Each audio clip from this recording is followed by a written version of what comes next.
In the spring of 1944, along the coastline of southeastern England, German reconnaissance planes photographed something that must have sent chills down the spines of Hitler's high command. Sprawling military encampments dotted the landscape. Hundreds of tanks sat in neat rows. Landing craft filled harbors and estuaries. Oil storage depots cast long shadows across the Kent countryside. Radio operators transmitted countless messages. An entire army group, over 1 million strong, appeared to be gathering for an inevitable assault across the Strait of Dover to the beaches of Pas de Calais, the narrowest point between England and France. There was only one problem. None of it was real. What the Germans were seeing was perhaps the most elaborate deception in military history. A grand illusion so convincing that it would keep entire German divisions pinned in place, hundreds of miles from where they were desperately needed. This was Operation Fortitude, and it would prove to be as crucial to the success of D-Day as the soldiers who stormed the beaches of Normandy. The story begins not with generals or admirals, but with artists, stage designers, and soundmen from the British film industry. In late 1943, the Allied High Command faced an impossible dilemma. They were planning the largest amphibious invasion in history, Operation Overlord, the assault on Hitler's fortress Europe. But the German army was formidable, battle-hardened from years of warfare. If the Nazis knew exactly where and when the invasion was coming, they could concentrate their forces and potentially drive the Allies back into the sea. The invasion had to come as a surprise, or it might not come at all. British intelligence officers, working with their American counterparts, devised a strategy of breathtaking audacity. They wouldn't just try to hide the real invasion plans. They would create an entirely fictitious invasion, so detailed and convincing that Hitler and his generals would believe it without question. They would make the Germans look the wrong way at exactly the right moment. The deception had two main components, known as Fortitude North and Fortitude South. Fortitude North was designed to convince the Germans that the Allies planned to invade Norway. Fortitude South, the more elaborate of the two, would suggest that the main invasion force was gathering in southeastern England for an assault on Pas de Calais. This made perfect strategic sense from the German perspective. Calais was the shortest route across the Channel, only 20 miles of water. It offered the most direct path to the German industrial heartland of the Ruhr. It was where any rational military commander would strike. To sell this fiction, the Allies created the first United States Army group, known as FUSAG, a phantom force that existed only in German imagination. And to command this non-existent army, they chose the perfect man, General George S. Patton. The Germans considered Patton the Allies' finest battlefield commander, the one general they truly feared. If Patton was in southeastern England, the Germans reasoned, that's where the invasion would come from. The challenge was making FUSAG appear real. This is where those film industry professionals came in.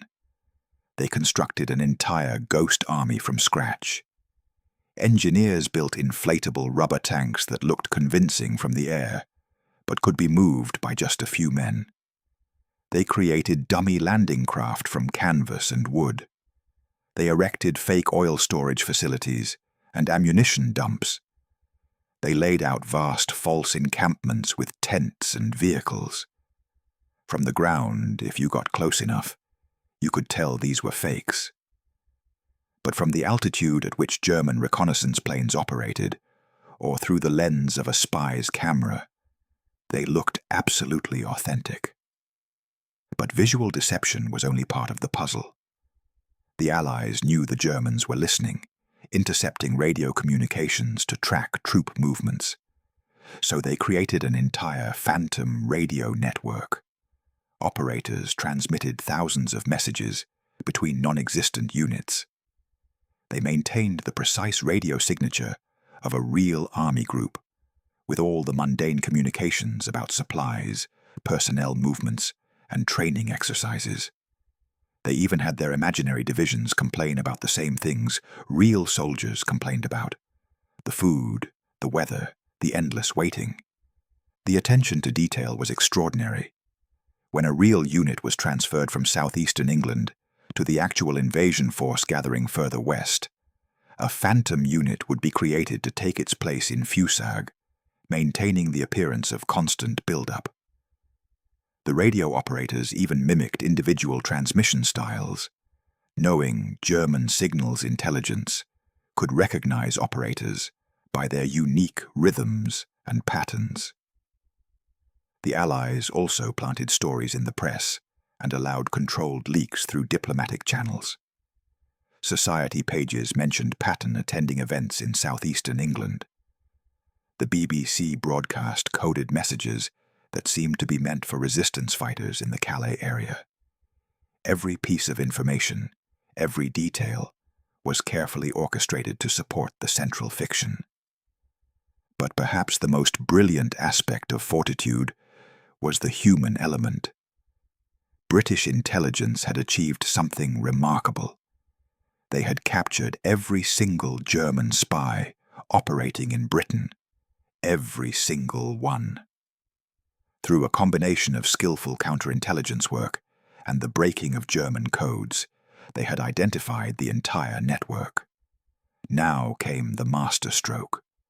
Instead of simply arresting these spies, British intelligence turned them, forcing them to work as double agents in what was known as the double-cross system. These double agents sent a steady stream of intelligence back to Germany, carefully crafted reports that confirmed exactly what the Allies wanted the Germans to believe. The spies reported seeing massive build-ups in southeastern England. They provided details about divisional insignia, unit movements, and overheard conversations. They complained about increased security around the Dover area. Every report was meticulously designed to reinforce the Fortitude deception. The Germans trusted these agents. Some had been operating for years and had provided valuable intelligence in the past. The Nazis had no idea they were being systematically misled. In one of history's great ironies, the more the Germans spied on Britain, the more thoroughly they were deceived. As spring turned to early summer in 1944, the deception intensified. The real invasion force was gathering along the southern coast of England, in Hampshire and Dorset, preparing to cross to Normandy. But German attention remained fixed on the Pas de Calais. Hitler himself was convinced that's where the blow would fall. He positioned his strongest units accordingly, including powerful panzer divisions that could have devastated the Normandy landings. On the night of June 5, 1944, the invasion fleet set sail. Over 5,000 ships carried more than 150,000 troops toward the beaches of Normandy. It was the moment of truth. Had the deception worked? Would the Germans realize this was the main invasion and rush their reserves to Normandy? Or would they continue to believe the fiction that Fusag had created? When the landings began on June 6th, the German response revealed that Fortitude had succeeded beyond the wildest hopes of Allied planners. The German High Command was confused and divided. Some officers believed this was indeed the main invasion, but others, including Hitler himself, remained convinced that Normandy was a diversion. They believed the real invasion, the massive assault by Patton's army group, was still coming at Calais. The powerful German divisions stationed there should stay in place, ready to repel the main blow. This confusion was catastrophic for German defense. In the crucial hours and days following the landings, when mobile reserves could have made the difference, German forces remained scattered and uncertain. Units that should have been rushing to Normandy stayed put, waiting for an invasion that would never come. But the brilliance of Fortitude didn't end with the landings. The deception continued for weeks afterward. The phantom fusag remained in place. Radio operators continued their transmissions. The double agents sent reports suggesting the army group was still preparing for its assault. The Allies fed information suggesting that Normandy was merely a feint designed to draw German forces away from the real objective. Incredibly, the Germans continued to believe it. Hitler kept powerful forces at Calais for weeks after D-Day. Entire divisions that could have been used to drive the Allies back into the sea instead sat idle, waiting for an attack that existed only in Allied imagination. By the time the Germans realized they had been deceived, the Allies had established an unbreakable foothold in France. The impact of Operation Fortitude on the war's outcome cannot be overstated. Military historians estimate that the deception effectively removed the equivalent of 40 divisions from the battle for Normandy. These weren't just any divisions, but some of Germany's best units, including elite panzer formations. If even a fraction of these forces had been available to contest the landings, the invasion could have failed. The casualties would have been catastrophic. The war might have dragged on for years longer. Consider what was at stake. The Normandy invasion was an enormously risky operation. Eisenhower, the supreme Allied commander, had prepared a statement to be released in case of failure, accepting full responsibility for the disaster. The margin between success and failure was razor-thin. The Allies needed every advantage they could get, and Fortitude provided perhaps the most crucial advantage of all. It divided and confused the enemy at the decisive moment. The operation's success rested on understanding the enemy's psychology. Allied planners knew that the Germans expected them to take the most direct route, to strike at the narrowest point of the channel. They knew Hitler's military thinking favored meeting strength with strength, concentrating forces at the obvious invasion point. The Nazis' rational analysis of Allied intentions became a trap that the Allies had carefully constructed. The Germans saw exactly what they expected to see, and it blinded them to what was actually happening. The human cost of not having fortitude would have been staggering. The D-Day landings, even with the advantage of surprise and deception, resulted in roughly 10,000 Allied casualties on the first day alone. Some beaches, particularly Omaha Beach, saw desperate fighting where the outcome hung in the balance for hours. If German reserves had been properly positioned and quickly deployed, those casualty figures could have been many times higher. The invasion might have been thrown back, and with it, the hope of liberating Western Europe. After the war, when the full extent of Operation Fortitude became known, German generals expressed astonishment at how completely they had been fooled. They had considered themselves professionals, skilled in the arts of war and intelligence. Yet they had been comprehensively outmaneuvered, not by force of arms, but by imagination and theatrical skill. The artists and stage designers who built the Phantom Army, the radio operators who gave it a voice, the intelligence officers who fed the deception through captured spies. These unsung heroes had helped win one of history's most important battles before it even began. The legacy of Fortitude extends far beyond World War II. It established principles of military deception that are still studied today. It demonstrated that in modern warfare, controlling what the enemy thinks can be as important as controlling what your forces do. It showed that deception, properly executed, can multiply the effectiveness of your actual forces many times over. The operation also revealed something profound about human nature and the nature of belief. The Germans believed in the Phantom Army because it fit their preconceptions. They had intelligence that seemed to confirm what they already thought they knew. This made them vulnerable to deception. They saw the evidence they expected to see and dismissed the signs that contradicted their beliefs. The Allies didn't just create a false picture, they created a false picture that the Germans wanted to believe. Moreover, Fortitude demonstrated the power of operational security and centralized control. Thousands of people were involved in the deception, from the troops building the fake installations to the commanders planning the real invasion. Yet the secret held. The compartmentalization of information, the careful management of what different people knew, ensured that not even a carefully placed German spy could have pieced together the full picture. The British and American intelligence services had learned painful lessons from earlier security failures, and in Fortitude, they applied those lessons with devastating effectiveness. The story of Operation Fortitude is ultimately a story about the power of imagination in warfare. While brave soldiers were training for the actual invasion, risking and ultimately giving their lives on the beaches of Normandy, another group of individuals was fighting a different kind of battle.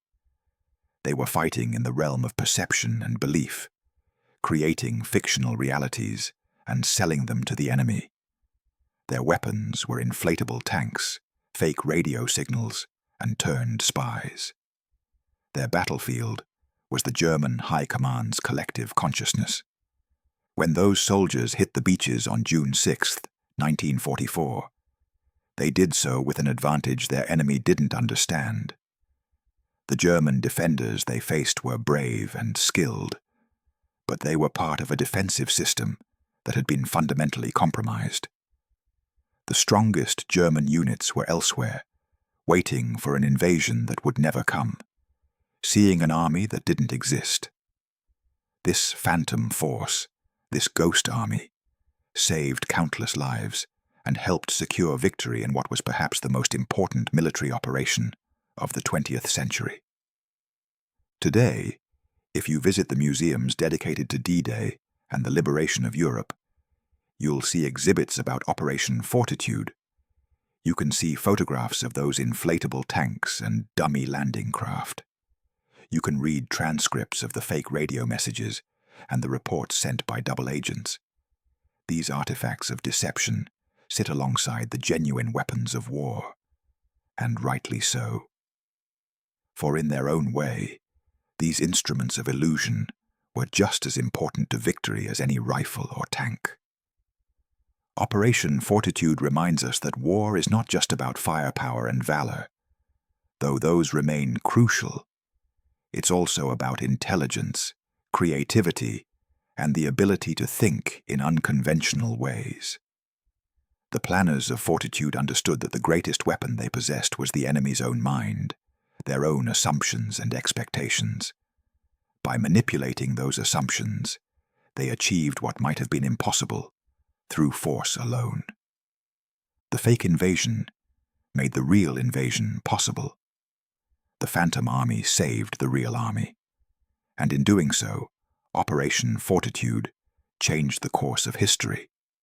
It stands as a testament to human ingenuity, to the power of deception, and to the truth that sometimes, in the deadly serious business of war, victory goes not to the strongest, but to the smartest. The men and women who conceived and executed this masterpiece of military deception deserve to be remembered alongside the soldiers who stormed the beaches, for without their invisible war, fought with rubber tanks and false radio signals, that storming might never have succeeded at all.